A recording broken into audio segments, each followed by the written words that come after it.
Welcome to Part 4. The dominant primary producers in the ocean are the free-floating photosynthetic marine microorganisms referred to as phytoplankton. These organisms, primarily diatoms, and other algae such as coccolithophorids, live in the photic zone. The photic zone is the uppermost part of the oceanic water column, where there is sufficient light for photosynthesis. This amounts to about the upper 100 meters of the water column in the open ocean.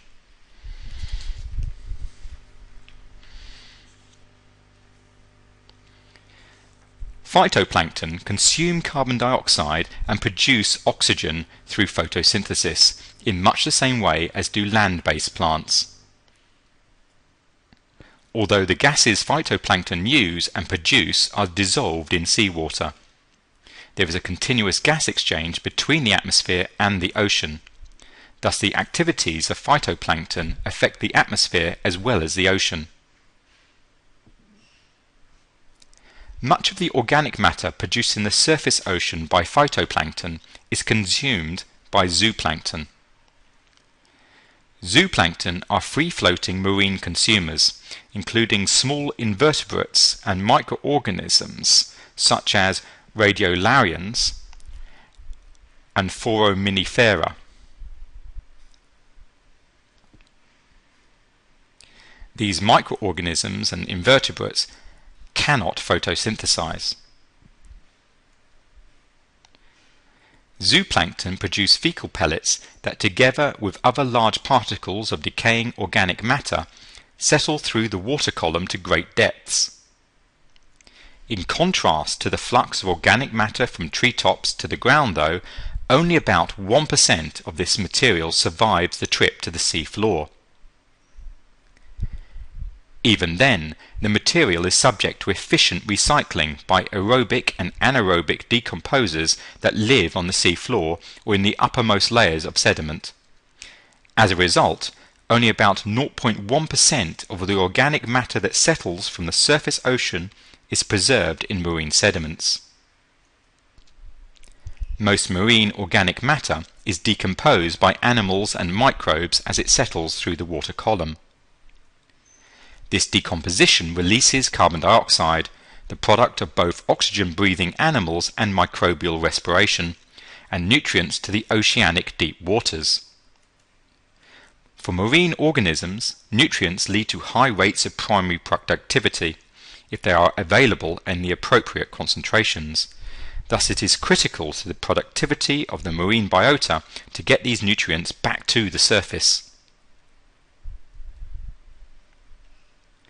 The overall effect of photosynthesis in shallow waters, of the settling of organic matter, and of decomposition in deep waters is the transfer of carbon dioxide and nutrients from the surface waters to the deep ocean. This process is known as the biological pump.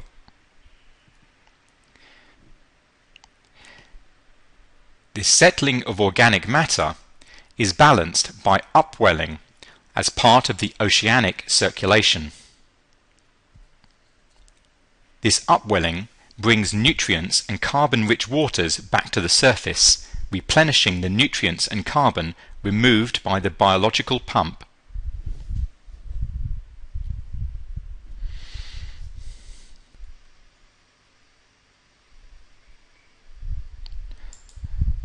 But how does this oceanic circulation work? Let me just pause the animation here.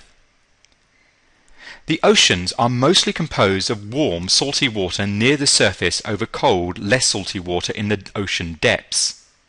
These two regions don't mix, except in certain special areas. The ocean currents, the movement of the ocean in the surface layer, are driven mostly by the wind. In certain areas, near the polar oceans, the colder surface water also gets saltier due to evaporation or sea ice formation. In these regions, the surface water becomes dense enough to sink to the ocean depths. This pumping of the surface water into the deep ocean forces the deep water to move horizontally until it can find an area on the world where it can rise back to the surface and close the current loop.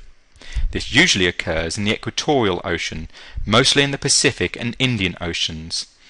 This very large slow current is called the thermohaline circulation because it is caused by temperature and salinity, otherwise known as haline variations.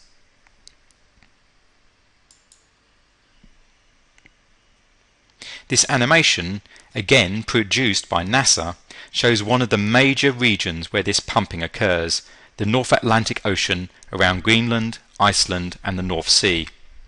The surface ocean current brings new water to this region from the South Atlantic via the Gulf Stream, and the water returns to the South Atlantic via the North Atlantic deep water current.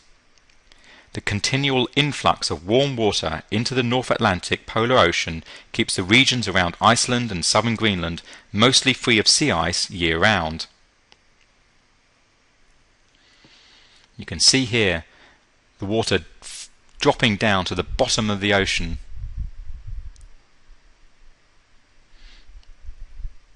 This dropping down to the bottom of the ocean is what's driving the entire oceanic circulation.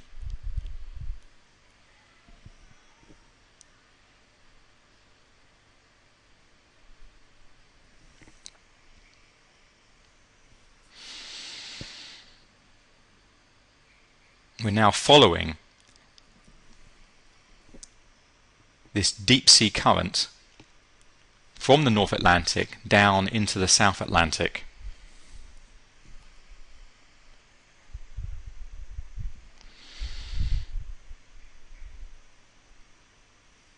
As we move now to the South Atlantic, we can see another aspect of the oceanic circulation.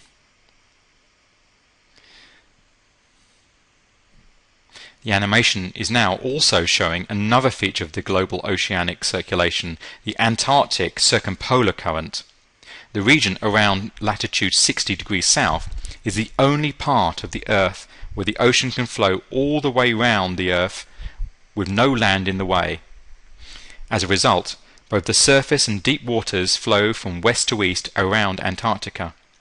This circumpolar motion links the world's oceans and allows the deep water circulation from the Atlantic to rise in the Indian and Pacific Oceans, and the surface circulation to close with the northward flow in the Atlantic. You can see the deep flow here rising in the Indian Ocean back to the surface and then going around Antarctica like so, and then connecting again with the Atlantic over there.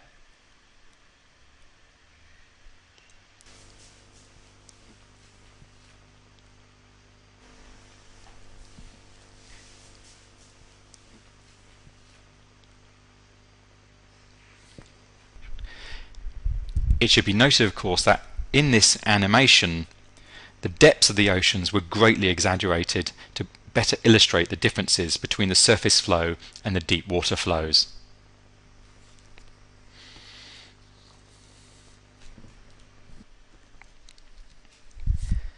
The biological pump has a profound effect on ocean chemistry. As a result of its operation, surface waters are measurably depleted in carbon and severely depleted in phosphate and nitrate, the major nutrient elements, relative to the deep waters. If the biological pump were to cease, for example as a result of a mass extinction, the ocean would assume a more uniform composition in a few thousand years as the ocean current mixed and homogenized the ocean. This is the end of part 4.